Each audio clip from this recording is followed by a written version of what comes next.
Hello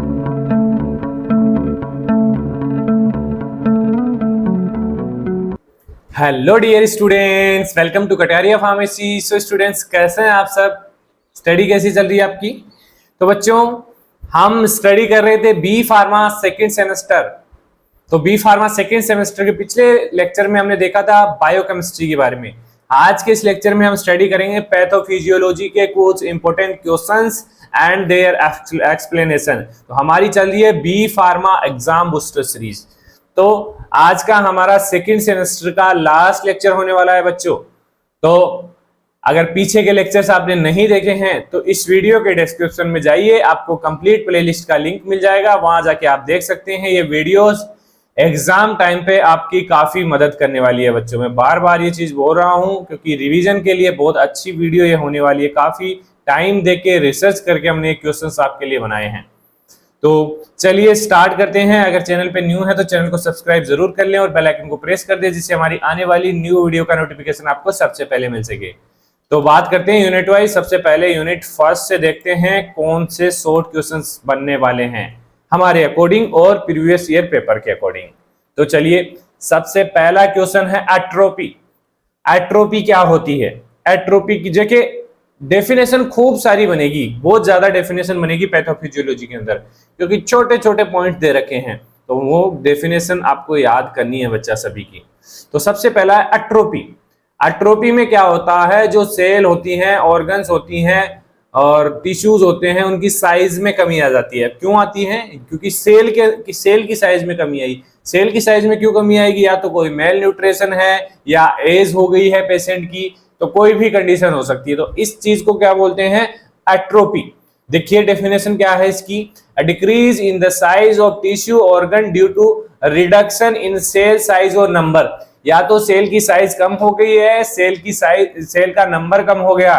किस कारण से? Causes include disuse, ageing, malnutrition and ischaemia की प्रॉब्लम से ये चीज हो सकती है।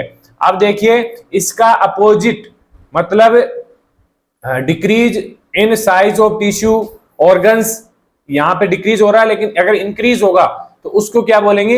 Hyper atrophy. हाइपर लगाने देंगे तो मतलब साइज इंक्रीज हो रही है, तो उसकी डेफिनेशन भी यहां पे देखने को मिलेगी। देखिए ये रही, hypertrophy as an increase in the size of cell leading to increase in organ size.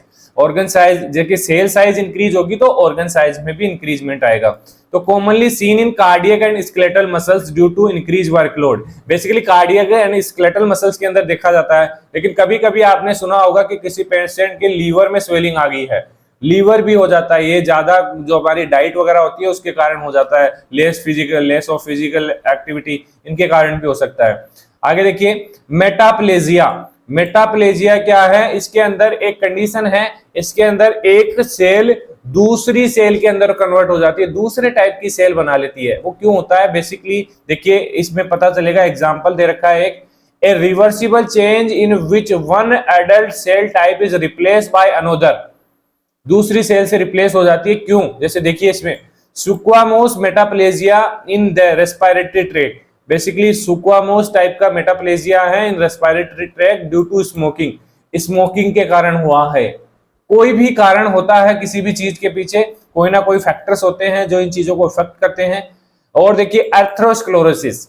एर्थरोस्क्लेरोसिस के बारे में आप सभी जानते होंगे। इसके अंदर जो एयर पाइप है उसके अंदर प्लग का फॉर्मेशन हो जाता है ड्यू टू जो हमारा कोलेस्ट्रॉल होता है बॉडी के अंदर, उसके कारण से ये चीज हो सकती है, हो जाती है। बेसिकली एक क्रोनिक इंफ्लेमेटरी डिजीज है, disease characterized by plug formation in arteries. Basically arteries के अंदर प्लग फॉर्म हो जाता है leading to reduce blood pressure, जिससे क्या होगा? ब्लड का फ्लो कम हो जाएगा and increase risk of cardiovascular events. Cardiovascular event होने के चांसेस बढ़ जाएंगे, स्ट्रोक होने के, हार्ट अटैक के चांसेस काफी ज्यादा बढ़ जाते हैं। ये है एथेरोस्क्लेरोसिस। इन सभी की डेफिनेशन बच्चों आपको पता होनी चाहिए। चलिए लॉन्ग क्वेश्चन क्या बन सकता है यूनिट सेकंड से? Cell injury. सेल इंजरी बहुत ज्यादा इंपॉर्टेंट है बच्चों। जो इसकी स्ट्रक्चरल और फंक्शंस वगैरह में चेंजेस आ रहा है ड्यू टू स्टिमुलाई कोज, जैसे हाइपोक्सिया हो गया, इन्फेक्शन हो गया, टॉक्सिन हो गया, इम्यून रिएक्शंस हो गई, इनकी वजह से ये प्रॉब्लम देखने को मिलती है। तो इसको डिटेल में स्टडी करना है बच्चों, क्योंकि मेन जो हमारी फर्स्ट यूनिट है वो सेल इंजरी से रिलेटेड है। तो सेल इंजरी का 10 मार्क्स में क्वेश्चन बनने के चांसेस 100% बनते हैं। तो सेल इंजरी के बारे में आपको डिटेल में स्टडी करना है। इसके साथ साथ 5 मार्क्स के लिए morphology of cell injury, cell injury की मॉर्फोलॉजी, जैसे इसमें रिवर्सिबल और इरिवर्सिबल सेल इंजरीज होती हैं, जैसे सेल स्वेलिंग है, फैटी चेंजेज है, इरिवर्सिबल में नेक्रोसिस है, एपोप्टोसिस है, तो इसमें ये मॉर्फोलॉजी के अंदर आएगा। तो मॉर्फोलॉजी बेसिकली 5 मार्क्स के अंदर पूछा जाता है बच्चों, 5 मार्क्स के लिए इसको स्टडी करना। बाकी देखिए एक वर्ड आपको देखने को मिलेगा लगभग सभी टॉपिक्स में, पैथोफिजियोलॉजी, इसके साथ साथ इटियोलॉजी, टियोलॉजी और पैथोफिजियोलॉजी।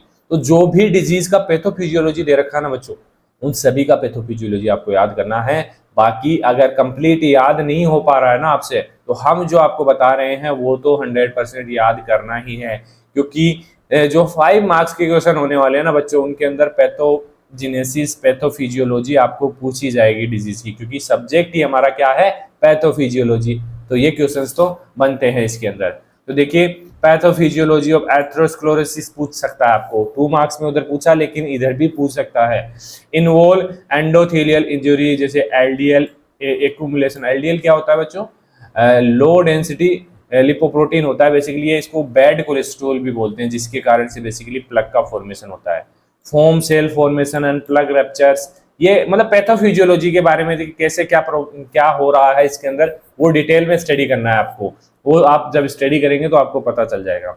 इन्फ्लामेशन एंड रिपेयर क्या होता है, 5 मार्क्स में क्वेश्चन पूछा गया है प्रीवियस ईयर एग्जाम्स में। तो इसमें क्या mechanism include vascular changes, leukocyte recruitment, cytokinin release and tissue remodelling. जो भी टॉपिक्स के अंदर इसके अंदर दे रखे हैं ना बच्चों, उन सभी टॉपिक्स को अच्छे से डिटेल में स्टडी आपको करना है। ये 5 मार्क्स का क्वेश्चन बन सकता है। 10 मार्क्स में बेसिकली सेल इंजरी चांसेस बन रहे हैं ज्यादा, क्योंकि यही मेन टॉपिक है। चलिए यूनिट सेकंड पे चलिए। सबसे पहला रिपीट होने वाला क्वेश्चन है 2 मार्क्स के लिए। एंजाइना क्या होता है, बेसिकली ब्लड सप्लाई कम हो जाती है हार्ट में, जिससे हार्ट मसल्स होती है उनमें ब्लड सप्लाई कम हो जाती है, इसकी वजह से चेस्ट पेन होता है।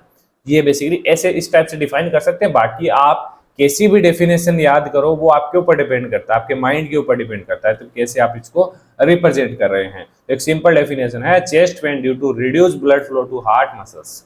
सीओपीडी, सीओपीडी क्या होता है, इसकी डेफिनेशन आपको पता होनी चाहिए, क्रोनिक ऑब्स्ट्रक्टिव पल्मोनरी डिजीज। तो basically chronic obstructive pulmonary disease है कैरेक्टराइज्ड बाय एयरवे ऑब्स्ट्रक्शन। इसके अंदर क्या होता है, जो एयर पाइप है उसके अंदर कॉन्स्ट्रिक्शन हो जाता है, वो सिकुड़ जाती है, ऑब्स्ट्रक्शन आ जाता है, एम्फिसीमा और क्रोनिक ब्रोंकाइटिस के कारण उसको प्रॉब्लम देखने को मिलती है। इसके अलावा मायोकार्डियल इंफ्रक्शन क्या होता है, इसके अंदर बेसिकली जो हार्ट की मसल्स होती हैं, टिश्यू होते हैं, उनके अंदर बेसिकली मतलब वो डेड हो जाती है हार्ट की muscles. Dead of heart muscles tissue due to ischaemia commonly caused by coronary artery occlusion. Coronary artery occlusion की वजह से भी ये चीज देखने को मिलती है। इन सभी की डेफिनेशन आपको पता होनी चाहिए बच्चा। चलिए आगे चलते हैं, लॉन्ग क्वेश्चन पे आइए। कार्डियोवेस्कुलर डिजीज एंड हाइपरटेंशन, दोनों ही टॉपिक 10 मार्क्स के लिए पूछे जा सकते हैं बच्चों। आपको पूछे भी गए हैं, बार बार रिपीट भी हुए हैं, इसीलिए मैं ये चीज आपको बोल रहा हूं। तो कार्डियोवेस्कुलर कौन कौन सी डिजीज है और हाइपरटेंशन के बारे में आपको डिटेल में पता होना चाहिए। इंक्लूड कंडीशन अफेक्टिंग, जैसे हार्ट एंड ब्लड वेसल्स को कौन सी कंडीशंस अफेक्ट करती हैं। Hypertension in persistent high blood pressure leading to complications like stroke, heart failure. तो ये सब कुछ आपको डिटेल में स्टडी करना है 10 मार्क्स के लिए। अब आप समझ सकते हैं 10 मार्क्स के लिए आपको इसको स्टडी करना है। आगे देखिए, pathophysiology of asthma and pathogenesis of renal failure. Important question है यूनिट सेकंड से 5 मार्क्स के लिए। इसमें पैथोफिजियोलॉजी ऑफ अस्थमा स्टडी करना है, जैसे एयरवे इन्फ्लामेशन है, ब्रोंको कॉन्स्ट्रिक्शंस है, म्यूकस प्रोडक्शन है, हाइपर रेस्पॉन्सिवनेस है, ये सभी पैथोफिजियोलॉजी के अंदर इंक्लूड होते हैं। एक रीनल फेलियर के बारे में देखना है, इसमें acute and chronic renal disease के बारे में, leading to loss of renal function due to ischaemia, toxin and hypertension. तो पैथोजेनेसिस तो लगभग जो डिजीज दे रखी है ना बच्चों, उनके बारे में याद करना है। बाकी मैंने जो प्रीवियस ईयर में रिपीट हुए हैं और जो इंपॉर्टेंट है वो यहाँ पे मेंशन मैंने कर दिया है, तो इससे काफी मदद मिल जाएगी। बात करते हैं यूनिट सेकंड में। First definition, stroke. Stroke basically इसके अंदर सडनली लॉस होता है, जो ब्रेन के फंक्शंस होते हैं ना वो खत्म हो जाते हैं बिल्कुल ही। तो वो किस कारण से हो सकते हैं, बेसिकली हीमोहोरेज के कारण, मतलब कोई ब्लड लॉस हो गया ब्रेन के अंदर, या एस्केमिया या कोई ब्लॉकेज आ गया हार्ट के अंदर, उस वजह से ये ब्रेन के अंदर जो ब्रेन की मसल्स होती हैं उनके अंदर ब्लॉकेज आ गया है, तो इस कारण से स्ट्रोक देखने को मिल सकता है। तो स्ट्रोक की डेफिनेशन आपको पता होनी चाहिए। Epilepsy, epilepsy basically recurrent seizures आते हैं इसके अंदर basically due to abnormal neuronal activity, abnormal neuronal activity की वजह से ये प्रॉब्लम होती है। और पार्किंसन डिजीज का ट्रीटमेंट, बेसिकली पार्किंसन डिजीज क्या होती है, वैसे तो डेफिनेशन आपको याद करनी है, manage with dopamine antagonist, basically dopamine antagonist use करते हैं इसके अंदर, levodopa and deep brain stimulation इसके अंदर रिक्वायरमेंट होता है। तो बेसिकली इसकी डेफिनेशन, एपिलेप्सी की डेफिनेशन, जो भी डिजीज है इनकी डेफिनेशन तो आपको याद होनी है, और जिन डिजीज का पैथोजेनेसिस दे रखा है उनका पैथोजेनेसिस आपको याद करना है।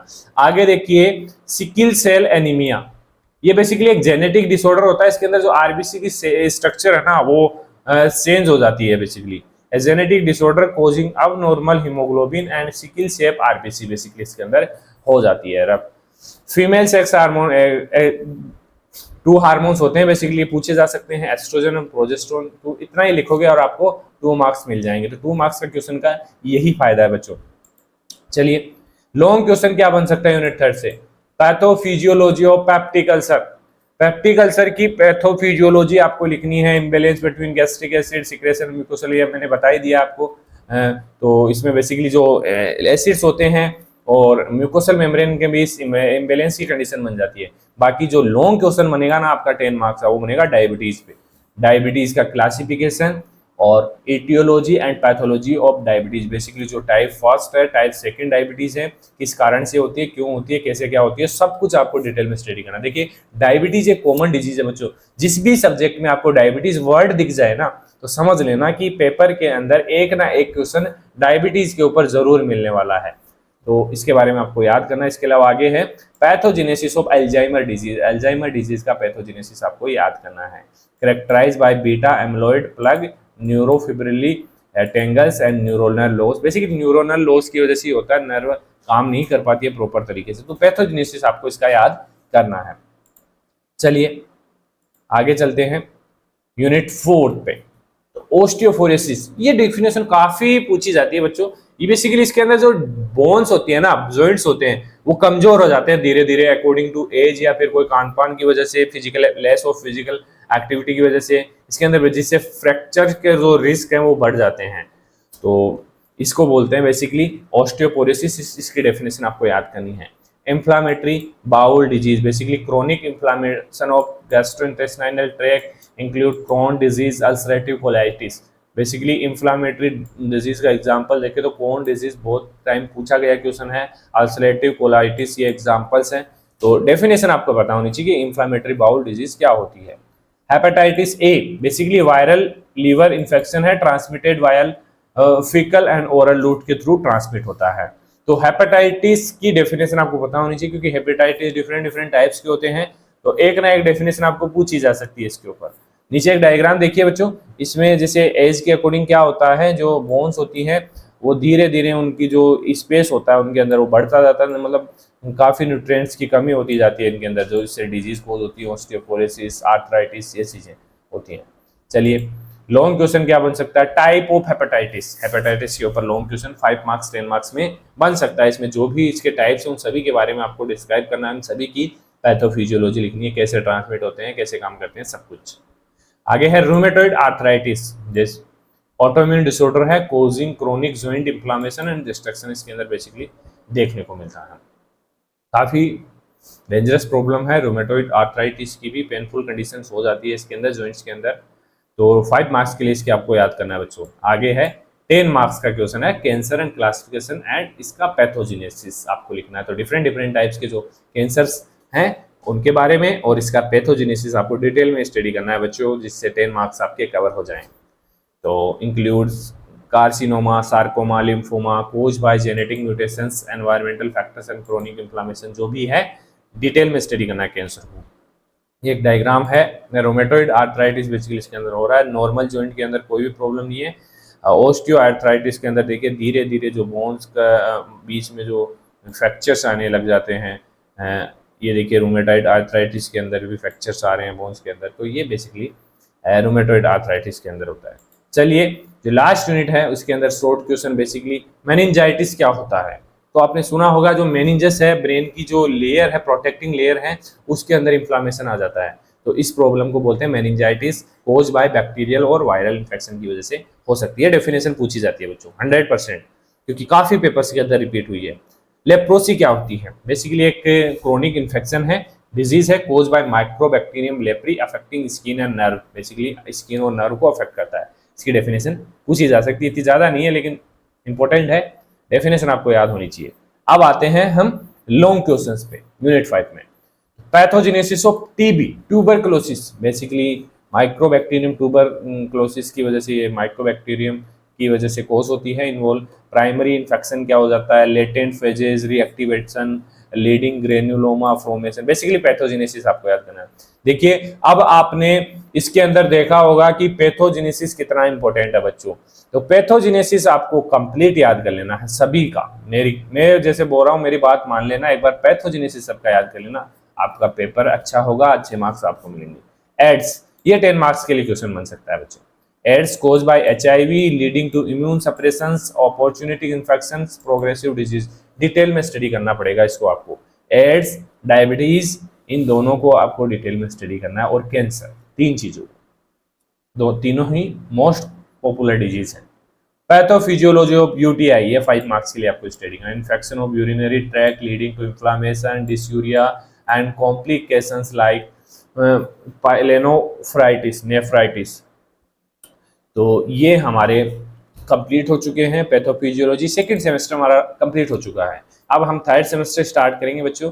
अगर देखिए ये जो सीरीज हमने स्टार्ट की है, अभी तक किसी को कोई डाउट नहीं है सीरीज के ऊपर।